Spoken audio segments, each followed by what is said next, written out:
Right. Let's dive into this London derby. Brentford taking on Tottenham.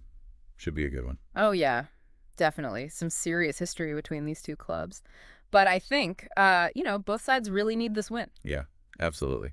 They're both coming at it from, Different places, for sure. yeah, totally different angles. Brentford, they're fighting for a spot in the top half of the table. Huge for them. Would be Yeah, massive statement. a real statement for the club. Exactly. And then Tottenham. Tottenham needs to figure things out. They've been in a bit of a slump lately. Yeah, a bit of a slump is putting it lightly. Yeah. One win in their last 10 Premier League matches. Not great. Nope. And to add to all of that, you got the historical context here. Brentford haven't beat Tottenham at home since, get this, 1947-1948 season. Yeah, you don't see that too often. It's crazy. Yeah. All right, well, with all of that said, let's get into it. Starting with Brentford's recent form. They're coming off a win against Crystal Palace. Pretty solid. Yeah, they needed that one. Snapped a 5-game winless streak. All London derbies, too. Woof. That's rough. Yeah, and their coach has been talking a lot about their improved defense, but their stats don't exactly back that up, Right. I was looking at those, too. Still conceding goals. A lot. They're also scoring a ton. So. Exactly. And that's what makes Brentford so exciting to watch. It's kind of like controlled chaos. I like that. You know what I mean? They press so relentlessly, especially at home. It really seems to throw off those weaker teams. They make mistakes. Brentford creates chances, scores goals. But against the top teams... Right. The teams that can handle that pressure. Exactly. That advantage kind of disappears. And I think that explains why they have been so dominant at home against teams outside the top 4. Yeah. There's some 7 wins out of 8 in those games. Pretty impressive. Very impressive. So are we saying Brentford is kind of a bully then? They beat up on the weaker sides but can't quite hack it with the big boys?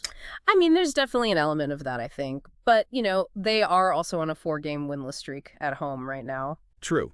And not all of those were against top 4 teams. Exactly. So it's going to be really interesting to see which Brentford shows up against Tottenham. Right.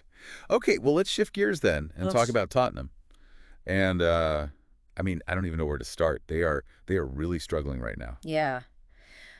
It's more than just a struggle at this point. Yeah. They've got this injury crisis going on. They couldn't even fill their bench for the last game. I saw that.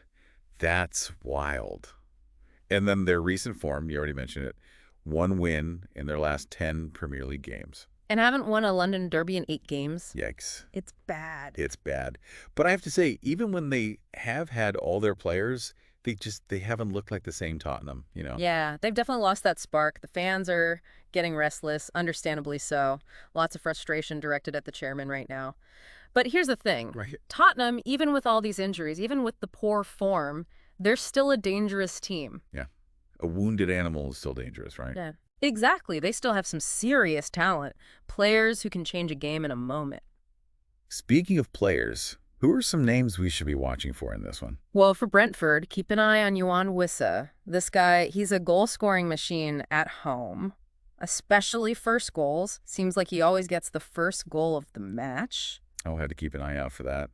And for Tottenham. For Tottenham. Gotta be Richarlison. He's the only one scoring consistently right now. Right. He scored their last 2 goals. Yeah. Even though they lost both of those games. So. Yeah. That's a lot of pressure on one guy.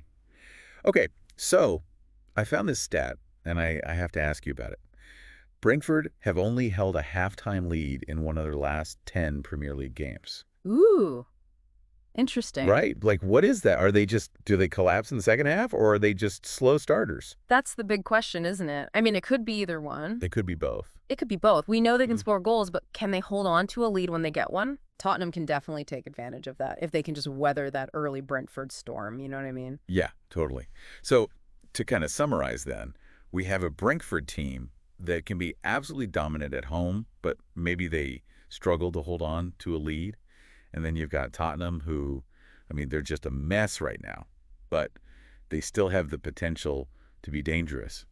And then you've got that historical context. Brentford haven't beaten them at home in over 70 years. Yeah. That's got to be in the back of their minds. Right. Could this be the match they finally break that streak? Maybe. I guess we'll see. All right, well, we've talked about the form, looked at some key players, even dug into the history a bit. Now we want to hear from you. What do you think is going to happen in this match? Is Brentford going to run away with it?